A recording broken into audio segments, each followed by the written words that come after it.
On May 21, 1970, 27-year-old St. Paul Patrolman James Sackett, only on the job 18 months, returned to work after enjoying a short paternal leave after the birth of his fourth child. Sackett's professional life was the fulfillment of his lifelong ambitions. Shortly after midnight, Sackett was murdered while responding to a call to help a pregnant woman. According to his mother, Sackett had wanted to be a police officer ever since he was a child, and on September 3, 1968, he fulfilled his childhood dream. He lived his life for others. Even after joining the police force, Officer Sackett took sociology classes to better understand the people he'd come into contact with every day. He and his wife Jeanette welcomed their fourth child just 2 weeks prior, leaving him with the 2 boys and 2 girls he'd always wanted. A woman named Brown, later identified as Connie Trimble, called St. Paul Police Headquarters just before midnight on the 22nd, frantically telling dispatcher John Kinderman that her pregnant sister was in labor. Her contractions were 2 minutes apart.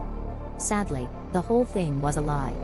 Trimble placed the call in order to set up an ambush on a random police officer. Stretcher cars are typically used in those situations, but one wasn't available because of the midnight shift change, so 2 nearby patrolmen responded. Sackett and his partner, Glenn Cothy, arrived at 859 Hague Avenue to provide help. The 2 unsuspecting men had driven into a prearranged trap. Upon their arrival, Sackett proceeded to the front door and knocked.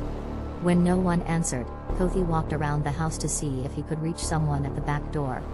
19-year-old Richard Egg and his cousin 14-year-old Ernesto Lopez were inside watching TV when they heard noises coming from the front of the house. To them, it sounded like someone was trying to get through the front screen door. Hearing noise at the front door, especially at this late hour, alarmed the boys. The homeowners used the porch as an additional storage space, and the door had been wired shut. Everyone who visited the house used the back door to go in and out. Egg walked out to the porch to find out what was going on. At 12:10 a.m., the moment he got close enough to see outside, a single shot rang out and struck Sackett. He crumpled to the ground. Seconds later, Officer Cothy came running around the house and, seeing his partner on the ground, went to his squad car to radio for help. With help on the way, Cothy got out of the vehicle to offer aid and assess the chaotic situation. He noticed Egg on the porch. Thinking the boy had shot his fallen partner, the frantic officer fired 2 shots at the 19-year-old. Egg ran inside and called the police to let them know what happened and make sure they understood he had nothing to do with it. Sergeant Dan Bostrom was the first to respond to the call of an officer down. There were no arrests that night, and no one found a weapon. A pregnant woman, not in labor at the time, lived at the house when the shooting occurred, but wasn't responsible for the call. The residents of 859 Hague Avenue were not part of the crime. Patrolman Sackett was buried 3 days later at Fort Snelling Cemetery. During preliminary investigations, police learned Sackett was probably the unfortunate victim of someone intent on shooting a police officer that night. The shooting had come from a rooftop sniper station just over 100 feet away at 882 Hague Avenue. Neighbors reported seeing 1 to 3 people running through the neighborhood after the shooting.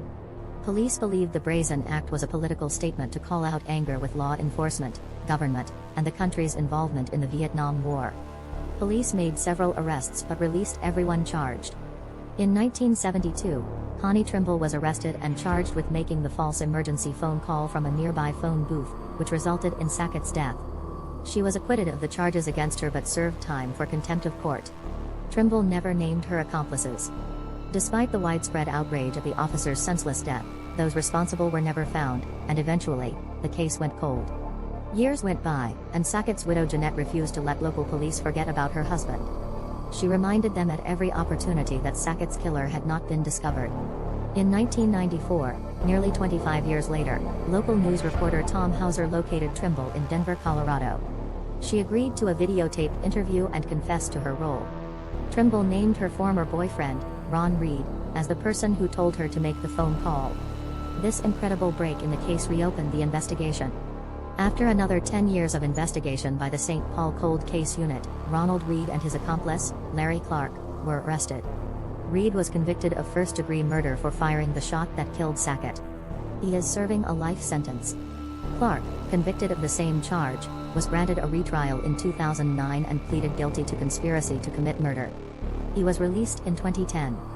Both men were involved with a local group of young militants at the time of the death and wanted to establish a Black Panthers chapter in St. Paul. On May 22, 2020, to honor their fallen comrade on the 50th anniversary of his passing, a parade of local police squads drove by the home of Jeanette Sackett with lights and sirens blaring. At the end of the procession, St. Paul Police Chief Todd Axtell presented her with 50 blue roses, one for each year she'd spent without her first husband.